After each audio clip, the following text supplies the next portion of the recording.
Salamat po itay sa aral na iyong tinuro. Bata pa lang ako, ikaw ang nagsilbi kong guro. Ngayong kaarawan mo, meron akong munting sinulat. Ikaw ang gumabay ng mga mata ko'y namulat. Sa lahat ng problema, ikaw ang gumabay. Sana humababa itay ang iyong buhay. Palagi kang nandyan sa lahat ng ating pagsubok. Sa'yo ko natutunan na hindi pwedeng sumuko. Pasensya na din itay kung ganito lamang ako. Sobrang daming problemang nabigay ko sa inyo, pero isa lang tatay ang pinapangako ko. Mamahalin kita nang higit pa sa buhay ko. Sa mga pangarap ko, palagi ko kayong kasama. Sana mangyari yun nang kayo ang aking kasama. Masaya ako kahit ganito lang ang ating pamilya. Magkaroon man ng problema ay naharap ng sama-sama.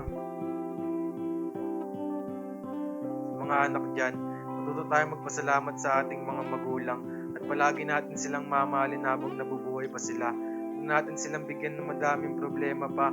Tayo, kahit di ko nasasabi ng personal sa ito, sobrang salamat sa lahat ng mga tinuro mo. Sana maging masaya ka lang palagi. Mahal na mahal kita. Love you. Dito ko na lang idadaan ang aking mensahe para tusan naging bayani ng buhay ko pare. Tatandaan ko lahat ng mga iyong diskarte na mag-isip mo na at huwag dali ng dali. Salamat po itay sa mga magagandang aral. Ikaw din ang nagturo sa akin ng magandang asal. Dadaling ko ito hanggang sa aking pagtanda. Di ko kakalimutan ng mga binigay mong tanda. Mahal ka namin kahit na ikaw ay sugarol. Ikaw ang naghasa sa utak ko na mapurol. Sa buhay ko ikaw lang ang aking superhero. Kahit na ang bunganga mo ay walang preno-preno. Salamat sa Diyos kasi ikaw ang aming naging haligi. Kahit na ikaw ay galit sa amin palagi. Kulang pa to para sa iyong mga sakripisyo. Darating yung araw makakabawi rin ako sa inyo.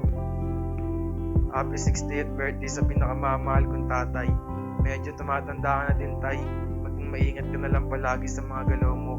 Sobrang laking pasalamat ko sa taas kasi ikaw ang naging tatay ko. Kahit napasaway ako sa inyo. Sobrang mahal na mahal ko kayong dalawa ni nanay. Sana marami pang birthday ang dumating sa inyo. Hindi ko man masabi ng personal sa inyo pero sobrang mahal ko kayo. Kahit di ako naging perfectong anak sa inyo. Enjoy your day tayo. Love you ulit.